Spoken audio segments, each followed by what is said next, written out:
السلام علیکم to all, دس از ثنا احمد۔ امید ہے آپ سب لوگ خیریت سے ہوں گے۔ الحمدللہ آپ لوگ کی دعاؤں سے میری خیریت کے ساتھ ہوں اور ایک اور ڈیلی بلاگ کے ساتھ حاضر خدمت بھی۔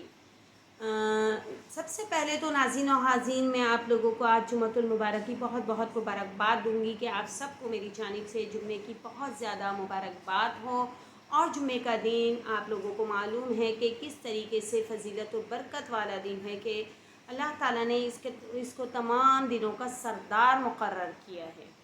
جمعہ کا دن جو ہے وہ تمام دنوں کا سردار ہے، اور جمعے کے دن کی فضیلت اس لیے اور بھی زیادہ ہو جاتی ہے۔ ویسے تو تمام عام دنوں میں ہم درود پاک پڑھتے ہیں، لیکن جمعے کے دن خاص طور پر درود پاک ہمارا حضور پاک صلی اللہ علیہ وآلہ وسلم کی بارگاہ میں حضرت جبرائیل امین اپنے پروں پہ سجا کر سمیٹ کر ڈائریکٹ وہاں لے کر جاتے ہیں۔ ہمارے نام ہمارے والد کے نام کے ساتھ پیش کیا جاتا ہے، اور جس کو نبی پاک صلی اللہ علیہ وآلہ وسلم نہ صرف بذات خود سنتے ہیں بلکہ اس کا ہمیں دعا کی صورت میں جواب بھی دیتے ہیں۔ سبحان اللہ! تو یہ اتنے بڑے مرتبے والی بات ہو جاتی ہے، اتنے بڑے درجات والی بات ہو جاتی ہے جو انسان کی سمجھ سے بالاتر ہے۔ مطلب ہمارا نام ہمارا نبی پاک صلی اللہ علیہ وآلہ وسلم کے سامنے لیا جا رہا ہے ہمارے والد کے نام کے ساتھ، تو اس سے زیادہ برکت والی، فضیلت والی اور بلند مرتبہ مقام والی اور کیا بات ہو سکتی ہے ناظرین و حاضرین۔ تو آئیے بآواز بلند ایک بار درود ابراہیمی جو ہے وہ سب سے خوبصورت درود ہے، اور اس نے پوری نماز کو سجا دیا ہے، سنوار دیا ہے۔ اس میں اللہ تعالیٰ کے خلیل حضرت ابراہیم علیہ السلام، جی ہاں، اللہ تعالیٰ نے انہیں اپنے دوست کا مرتبہ و مقام عطا فرمایا ہے، اور اپنے محبوب حضرت محمد مصطفیٰ صلی اللہ علیہ وآلہ وسلم کا نام لیا ہے۔ تو یہ نماز ہماری درود پاک کے بغیر مکمل نہیں ہے، اور وہ درود ابراہیمی کہلاتا ہے۔ تو آئیے بآواز بلند ایک مرتبہ میرے ساتھ درود ابراہیمی پڑھ لیتے ہیں، تاکہ یہ درود ڈائریکٹ ہمارا نبی پاک صلی اللہ علیہ وآلہ وسلم کے پاس پہنچے اور اللہ تعالیٰ اس کو قبول و منظور فرما لیں۔ سب سے پہلے ہم اپنے ولاگ کا آغاز آیت درود پاک سے کرتے ہیں۔ تعوذ تسمیہ ایز یوزول رہے گی، اور اس کے بعد پھر میں اللہ تعالیٰ کی حمد و ثنا بیان کروں گی۔ سب سے پہلے ہم اللہ تعالیٰ کی حمد و ثنا بیان کرتے ہیں، پھر درود ابراہیمی پڑھیں گے، کیونکہ اللہ تعالیٰ سب سے پہلے اور پھر بعد میں اس کے نبی اولیاء کرام ہیں، پیغمبر ہیں۔ تو اعوذ باللہ من الشیطان الرجیم، بسم اللہ الرحمن الرحیم۔ بے شک تمام تعریف اللہ تعالیٰ کے لیے ہے، جو مالک سارے جہاں والوں کا، روزی جزا کا مالک۔ ہم تیری ہی عبادت کرتے ہیں اور تجھ سے ہی مدد چاہتے ہیں۔ ہم کو سیدھا راستہ چلا، راستہ ان کا جن پر تو نے انعام کیا، نہ کہ ان کا جن پر غضب ہوا اور نہ بہکے ہوئوں کا۔ الہی قبول فرما، آمین ثم آمین۔ اب آئیے ہم درود ابراہیمی کی جانب بڑھتے ہیں۔ سب سے پہلے درود پڑھیں گے، اللہم صلی علی محمد وعلی آل محمد کما صلیت علی ابراہیم وعلی آل ابراہیم انک حمید مجید۔ اللہم بارک علی محمد وعلی آل محمد کما بارکت علی ابراہیم وعلی آل ابراہیم انک حمید مجید، آمین ثم آمین۔ اب آئیے ناظرین و حاضرین، ہم اپنے بلاگ کا باقاعدہ آغاز کرتے ہیں، جہاں میں نے کل اپنا سبق کا اختتام کیا تھا۔ سورہ رعد شروع ہو گئی تھی، اور وما ابرئ نصف پارہ ہمارا کمپلیٹ ہو گیا ہے۔ تو آج میں اس کی تھوڑی سی میرے ذہن میں یہ بات آئی ہے کہ جو میں قرآن پاک کی تلاوت کرتی ہوں اس کا میں آپ کو ترجمہ بھی ساتھ کے ساتھ بتاؤں، تاکہ آپ کو اس آیت کی، اس سورت کی فضیلت اور برکت کا اندازہ ہو جائے، اور پھر آپ کو یہ معلوم ہو جائے کہ کون سی سورت ہمارے کس کام آنے والی ہے، کون سی سورت میں اللہ تعالیٰ نے کس چیز کی طرف اشارہ کیا ہے۔ تو آئیے سبق پڑھتے ہیں ہم نے کل نصف پڑھ لیا تھا، رکوع نمبر 8 کمپلیٹ ہو گئے تھے. اب آگے پڑھتے ہیں. أَفَمَن يَعْلَمُ أَنَّمَا أُنزِلَ إِلَيْكَ مِن رَّبِّكَ الْحَقُّ كَمَنْ هُوَ أَعْمَىٰ إِنَّمَا يَتَذَكَّرُ أُولُو الْأَلْبَابِ. اس کا ترجمہ ہے، بھلا جو شخص یہ جانتا ہے کہ جو کچھ تمہارے پروردگار کی طرف سے تم پر نازل ہوا ہے حق ہے، وہ اس شخص کی طرح ہے جو اندھا ہے، اور سمجھتے تو وہی ہیں جو عقل مند ہیں، جو اللہ کے عہد کو پورا کرتے ہیں اور اقرار کو نہیں توڑتے. سبحان اللہ. الذین یوفون بعہد اللہ ولا ینقضون المیثاق. اور جو اللہ کے عہد کو پورا کرتے ہیں اور اقرار کو نہیں توڑتے. آگے پڑھتے ہیں ہم. یہ دیکھیے، یہ بہت زیادہ امپورٹنٹ آیات میں آپ کو بتا رہی ہوں جو اب میں پڑھنے جا رہی ہوں. ویسے تو پورا قرآن ہی بہت زیادہ اہمیت کا حامل ہے.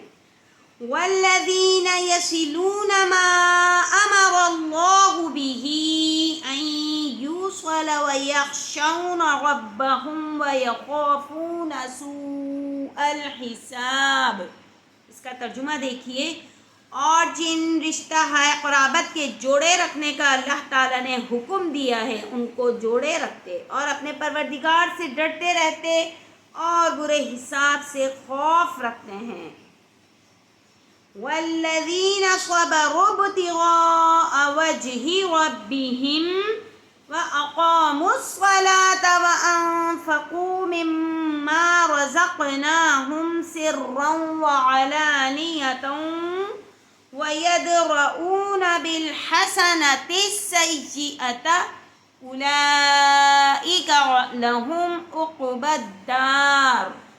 ترجمہ: اور جو پروردگار کی خوشنودی حاصل کرنے کے لیے صبر کرتے ہیں، مشکلات پر، مصائب پر صبر کرتے ہیں اور نماز پڑھتے ہیں، اور جو مال ہم نے ان کو دیا ہے ان میں سے پوشیدہ اور ظاہر خرچ کرتے ہیں اور نیکی سے برائی کو دور کرتے ہیں، یہی لوگ ہیں جن کے لیے عاقبت کا گھر ہے. سبحان اللہ. جنات عدن يدخلونها ومن صلح من آبائهم وأزواجهم وذرياتهم والملائكة يدخلون عليهم من كل باب. یعنی ہمیشہ رہنے کے باغات جن میں وہ داخل ہوں گے، اور ان کے باپ دادا اور بیبیوں اور اولاد میں سے جو نیکوکار ہوں گے وہ بھی بہشت میں جائیں گے، یعنی جنت میں. اور فرشتے بہشت کے ہر ایک دروازے سے ان کے پاس آئیں گے. جی ہاں، جنت کے کل 8 دروازے ہیں اور ہر دروازے سے فرشتے ان کا استقبال کریں گے. سبحان اللہ. سلام علیکم بما صبرتم فنعم عقبی الدار. اور کہیں گے، اب فرشتے کیا کہیں گے؟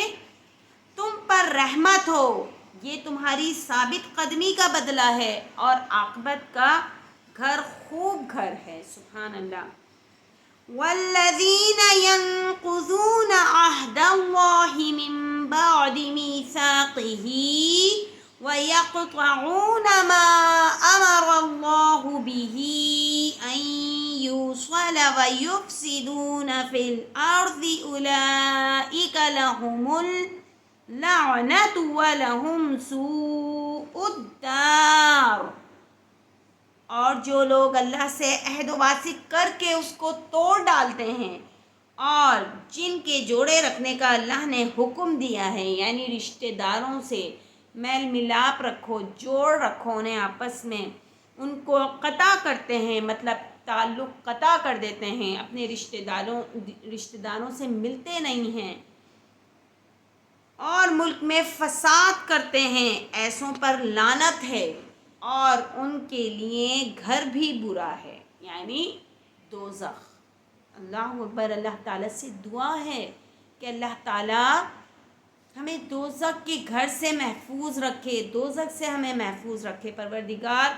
اور اگر ہم نے اپنے رشتہ داروں سے قطع تعلق کیا ہوا ہے، تعلق توڑا ہوا ہے، تو ان سے تعلق فوراً جوڑ لیجئے. لا يدخل الجنت قاطع، اور رشتہ توڑنے والوں جنت میں داخل نہیں ہوں گے. یہ بھی ایک چھوٹی سی مجھے دعا یاد آ گئی، وہ بھی میں نے یہاں ذکر کر دیے. اللہ یبسط الرزق لمن یشاء ویقدر وفرحوا بالحیاة الدنیا فی الآخرة الا متاع. اللہ جس کا چاہتا ہے رزق فراخ کر دیتا ہے، رزق بے تحاشا بے شمار رزق عطا فرماتا ہے، اور جس کا چاہتا ہے تنگ کر دیتا ہے، رزق میں کمی کر دیتا ہے، تنگ کر دیتا ہے ان پہ رزق. اور کافی لوگ دنیا کی زندگی پر خوش ہو رہے ہیں، اور دنیا کی زندگی آخرت کے مقابلے میں بہت تھوڑا فائدہ ہے. دنیا کی زندگی میں ہمیں وقتی طور پر تو فائدہ نظر آ جاتا ہے، لیکن بہت تھوڑا سا فائدہ ہے. جبکہ جو آخرت کی زندگی ہے، ہمیں وہ فائدہ مند زندگی زیادہ عزیز ہے. اس کے لیے جن چیزوں کا اللہ تعالیٰ نے منع کر دیا ہے ان سے انکاری رہیں، اور جن چیزوں پر اللہ تعالیٰ نے کا حکم ہے عمل کرنے کا ان پر عمل کریں. سیدھا سیدھا اللہ تعالیٰ کے حکم سے جنت میں جائیں گے. اور جو لوگ کافی لوگ جو ہوتے ہیں وہ دنیا کی زندگی میں خوش رہتے ہیں، کیونکہ ان کو اللہ تعالیٰ دنیا میں ہی بے تحاشا آسائشات فراہم کر دیتا ہے.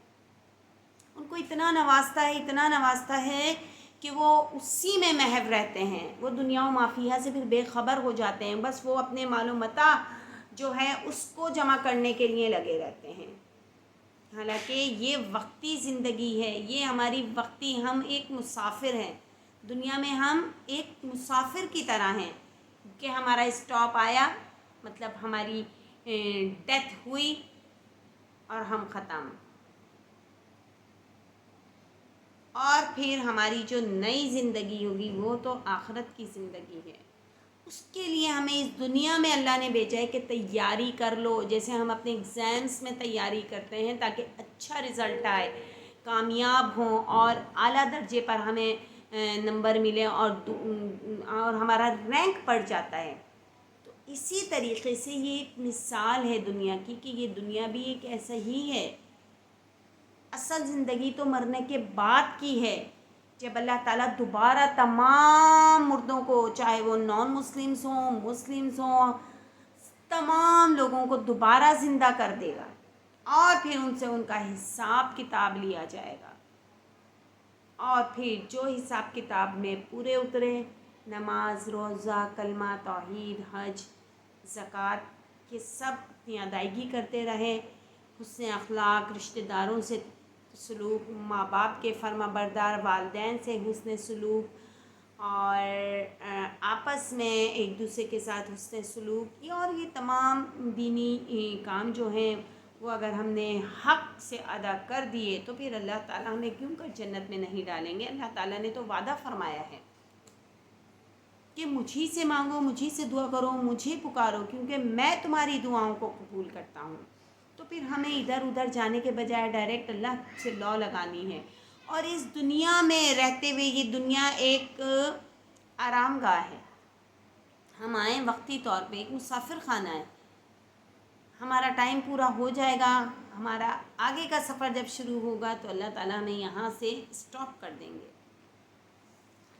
تو یہ بہت پیارا ترجمہ ہے. وَيَقُولُ الَّذِينَ كَفَرُوا لَوْلَا أُنزِلَ عَلَيْهِ آيَةٌ مِّن رَّبِّهِ قُلْ إِنَّ اللَّهَ يُضِلُّ مَن يَشَاءُ وَيَهْدِي إِلَيْهِ مَنْ أَنَابَ.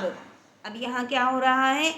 اور کافر کہتے ہیں کہ اس پیغمبر یعنی صلی اللہ علیہ وآلہ وسلم پر اس کے پروردگار کی طرف سے کوئی نشانی کیوں نازل نہیں ہوئی؟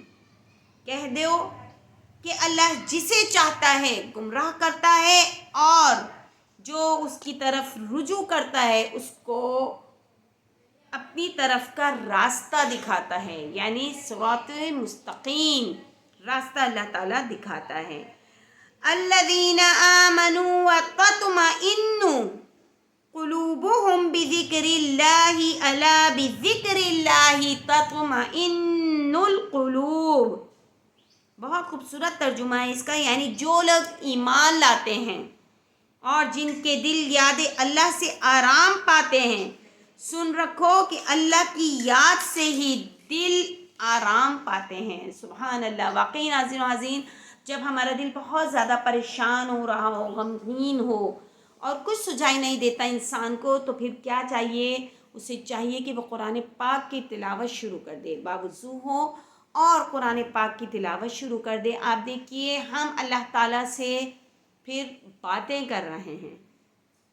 جب ہم اللہ تعالیٰ سے باتیں کریں گے اور ترجمے کے ساتھ اس وقت وہ قرآن پڑھیں، آپ یقین کیجئے آپ کا دل اتنا سکون میں آ جائے گا، اتنی لذت ملے گی اس وقت کے قرآن پڑھنے کی کہ بیان سے باہر ہے۔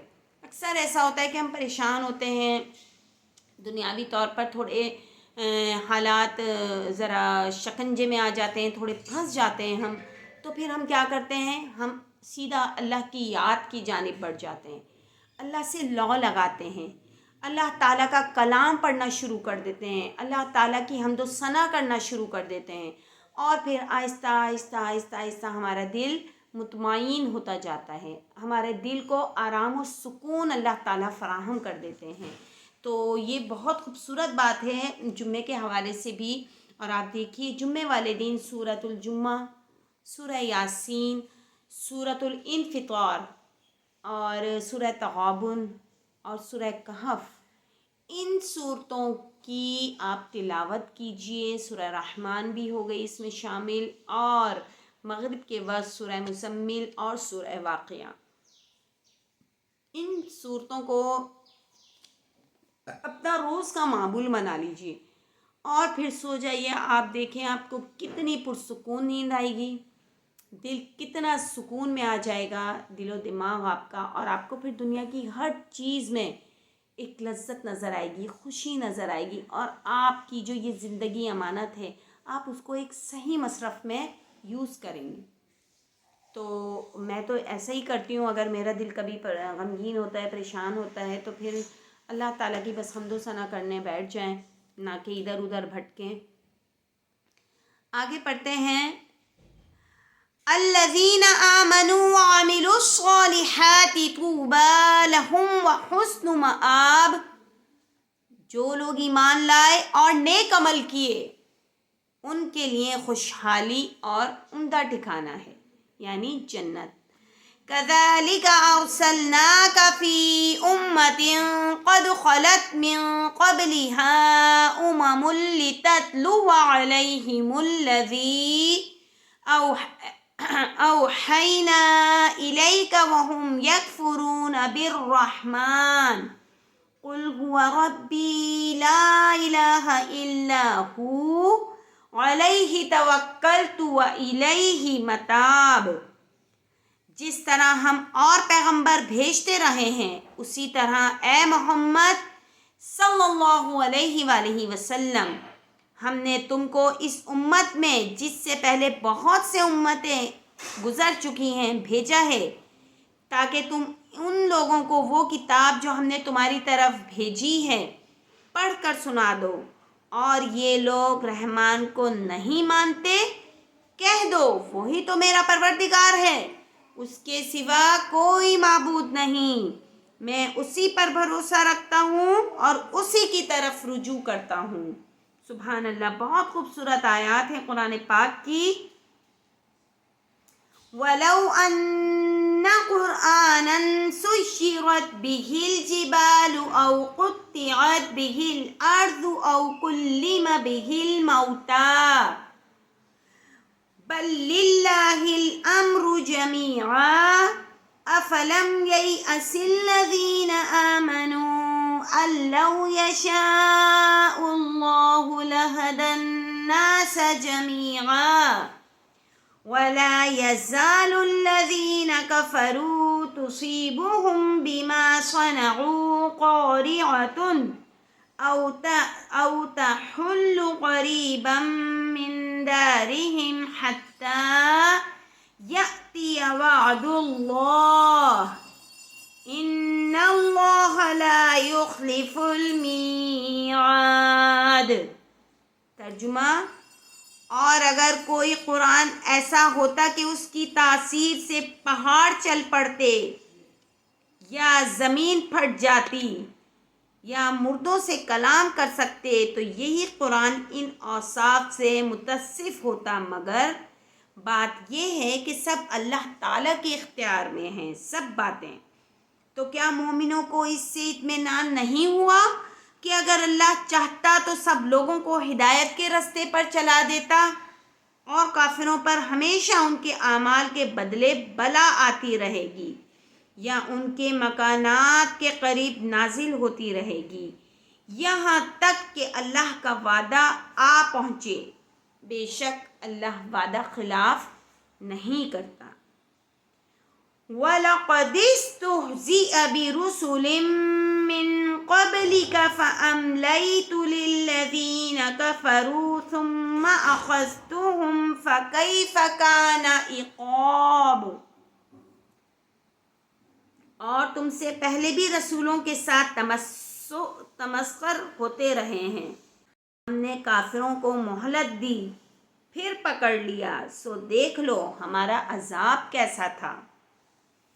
أَفَمَنْ هُوَ قَائِمٌ عَلَى كُلِّ نَفْسٍ بِمَا كَسَبَتْ وَجَعَلُوا لِلَّهِ شُرَكَاءَ قُلْ سَمُّوهُمْ أَمْ تُنَبِّئُونَهُ بِمَا لَا يَعْلَمُ فِي الْأَرْضِ أَمْ بِظَاهِرٍ مِّنَ الْقَوْلِ بَلْ زُيِّنَ لِلَّذِينَ كَفَرُوا مَكْرُهُمْ وَصُدُّوا عَنِ السَّبِيلِ وَمَن يُضْلِلِ اللَّهُ فَمَا لَهُ مِنْ هَادٍ۔